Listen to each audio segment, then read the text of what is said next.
12.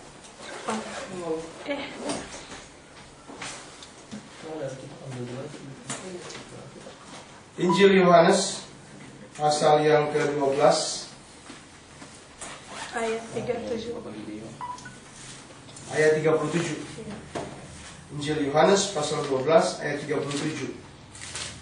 Sudah dapat kita baca bersama-sama ayat 37 sampai selesai, sampai ayat 43. 1, 2, 3. Dan meskipun Yesus mengadakan begitu banyak mujizat di depan mata mereka, namun mereka tidak percaya kepadanya. Supaya kenapa firman yang disampaikan oleh Nabi Yesaya, Tuhan, siapakah yang percaya kepada pemberitaan kami, dan kepada siapakah tangan kekuasaan Tuhan dinyatakan? Karena itu mereka tidak dapat percaya, sebab Yesaya telah berkata juga, Ia telah membutakan mata dan mendegilkan hati mereka, supaya mereka jangan melihat dengan mata dan menanggap dengan hati, lalu berbalik sehingga aku menyembuhkan mereka. Hal ini dikatakan oleh Yesaya, karena ia telah melihat kemuliaannya dan telah berkata-kata tentang dia. Namun banyak juga di antara pemimpin yang percaya kepadanya. Tetapi oleh karena orang-orang Farisi, mereka tidak mengakuinya berterus terang, supaya mereka jangan dipicurkan. Sebab mereka lebih suka akan kehormatan manusia daripada kehormatan Allah. Puji Tuhan. Ini firman Tuhan judulnya mengapa orang Yahudi tidak percaya. Dari pembacaan firman Tuhan hari ini ada dua hal mengapa orang Yahudi tidak percaya. Yang pertama adalah karena Tuhan telah membutakan mata mereka. Tuhan telah membutakan mata mereka. Lucu ya, kok Tuhan itu membutakan mata? Harusnya Tuhan kan mencelikkan mata. Tuhan menyembuhkan orang buta. Tapi kok ini sekarang Tuhan membutakan mata, ya? Betapa jahatnya Tuhan kalau begitu, ya kan? Kalau di zaman Yesus orang buta disembuhkan, ya kan? Tapi kok di zaman Yesaya ini di sini dikatakan Tuhan telah membutakan mata. Kenapa bisa begitu ya? Saudara-saudara, kita tahu bersama-sama orang-orang Yahudi ini adalah orang-orang yang merasa dirinya benar. Orang-orang yang merasa sudah mengetahui firman Allah. Orang-orang yang sudah merasa pintar terhadap firman. Jadi orang-orang ini sudah merasa tinggi hati. Nah, orang-orang yang tinggi hati, orang-orang yang sombong, Tuhan sendiri yang melawan mereka. Alkitab berkata, Tuhanlah yang melawan orang yang sombong, ya kan? Tuhanlah yang menjadi musuh daripada orang yang tinggi hatinya, ya. Tuhan paling benci orang yang tinggi hati, karena firman Tuhan berkata tinggi hati itu sama dengan penyembahan berhala. Orang yang tinggi hati itu sama dengan menyembah patung.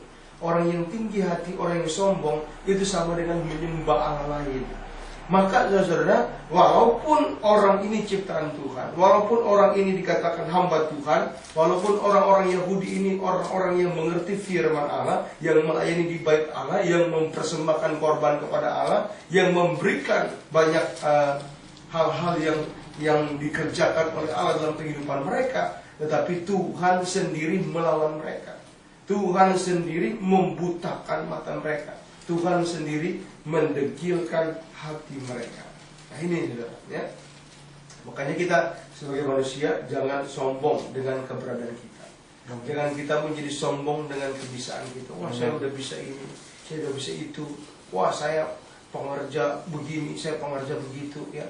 Wah, saya pelayan ini, pelayan begitu. Wah, saya sudah sanggup begini, sanggup begitu, ya. Wah, saya sudah mampu memberi ini, memberi itu. Wah, saya sudah sanggup begini, sanggup begitu. Wah, nggak boleh kita begitu, ya. Kesombongan itu adalah awal kejatuhan. Kesombongan itu adalah awal kehancuran. Jadi, mengapa Tuhan di sini ya membutakan mata mereka? Karena kesombongan itu. Jadi walaupun mereka memiliki mata, tapi mereka tidak bisa melihat mujizat yang dikerjakan oleh Yesus, ya. Lalu walaupun Tuhan sudah mengadakan banyak tanda di situ, tetapi hati mereka itu didegilkan, atau hati mereka itu dibuat menjadi keras. Menjadi keras artinya tidak lagi bisa menangkap firman Allah. Jadi saudara tahu kalau keras itu, ya. Jadi kalau ada firman, istilah orang Manado itu malontok, gitu. balik lagi gitu. Mental ya, gitu. Jadi begitu ada firman masuk, tak, karena saking kerasnya hatinya itu nggak tertanam dalam hati, bertumbuh berbuah, tetapi mental lagi, cok, balik lagi ke firman. Nah itu yang disebut dengan Tuhan mendegilkan hati mereka. Nah ini jangan sampai hati kita menjadi degil, jangan sampai hati kita menjadi keras ya. Dikasih nasihat pasang bodoh begitu ya, dikasih masukan emang gue pikirin. Nah ini dia, ini tanda-tanda orang yang hatinya sudah keras. Nah kalau orang yang keras seperti ini, firman Tuhan katakan mereka itu tidak akan melihat banyak mujizat. Lalu firman Tuhan katakan di sini, Tuhan juga tidak bisa menyembuhkan mereka ya.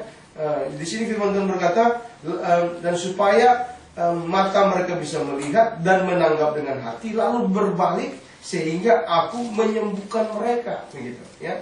Kalau orang itu sudah sombong, kalau orang sudah tinggi hati ya, mata mereka tidak akan bisa melihat kebenaran. Mereka anggap diri mereka yang benar. Hati mereka akan mereka buat menjadi degil, menjadi keras ya, sehingga firman Tuhan tidak bertumbuh masuk dalam diri, memperbaiki kehidupan mereka, tetapi menjadi mental ya, tidak masuk dalam hidup mereka. Nah ini adalah sebuah firman Tuhan ya, firman Tuhan. Jadi kalau kita sebagai hamba-hamba Tuhan, sebagai pelayan-pelayan Tuhan, sebagai anak-anak Tuhan, mari kita mau merendahkan diri di hadapan Tuhan. Mari kita mau merendahkan. Setiap hari kita berkata, Tuhan selidiki aku, lihat hatiku, apakah aku sungguh mengasihi. Tuhan, apakah ada dosa di dalam hatiku? Tuhan, Engkau ampuni. Tuhan, apakah ada kesombongan dalam diriku? Engkau ampuni. Apakah ada keangkuhan di dalam diriku? Engkau ampuni. Tuhan, apakah Engkau mengizinkan ini terjadi? Aku mengucap syukur kepadamu. Segala kesombongan, segala tinggi hati, aku mau usir di dalam nama Yesus. Dalam hatiku hanyalah firman-Mu. Apapun yang Engkau kerjakan bagiku itu baik adanya. Apapun yang Tuhan buat bagiku itu baik adanya. Ya, dikasih luka begitu baik adanya. Supaya enggak lari-lari jalan-jalan kemana-mana. Amin.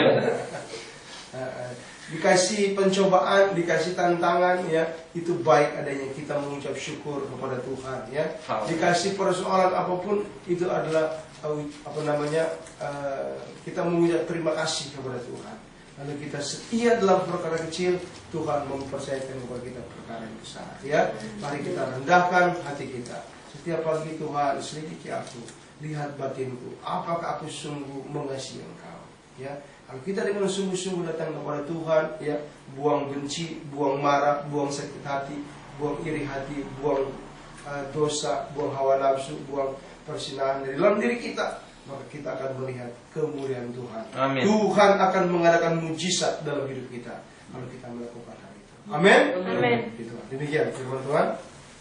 Selidiki aku, lihat hatiku, apakah aku sungguh mengasihimu, Yesus, Kau yang Maha Tahu dan menilai hidupku.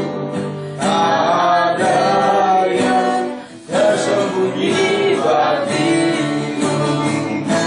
Selidiki aku, lihat hatiku, apakah aku sungguh mengasihimu,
maka hati kami sungguh mengasihi Engkau Tuhan.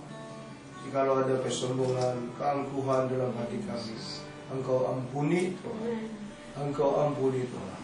Biarlah hati kami Engkau lembutkan ya Tuhan. Jangan menjadi keras sehingga firman-Mu tidak bertumbuh. Tetapi biarlah Engkau lembutkan hati kami.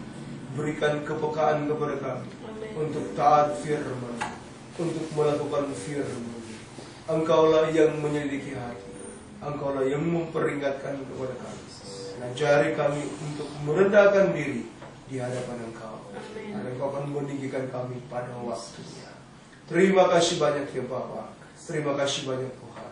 Ajar kami untuk melakukan firman-Mu dalam situasi apapun, kondisi apapun. Tuhan, demikian mari Engkau mengajari semua kami pendoa di tempat ini maupun semua jemaat Victory dari sekolah minggu, remaja sampai orang paling dewasa, untuk Tuhan boleh merendahkan diri, boleh menyerah kepada Tuhan, dan boleh merendahkan hati mereka. Oh, kami tolak semua roh kesombongan, keangkuhan hati dalam semua jemaat Victory di dalam nama Tuhan Yesus. Kami hancurkan itu di dalam nama Tuhan Yesus. Dan kami minta Allah Roh Kudus, Kau mengalir dalam hati mereka. Oh, mengalirkan aliran-aliran air yang hidup, supaya hidup mereka diubahkan, hidup mereka dipenuhi oleh kuasa. Terima kasih banyak Bapak, di dalam nama Tuhan Yesus. Haleluya. Amin.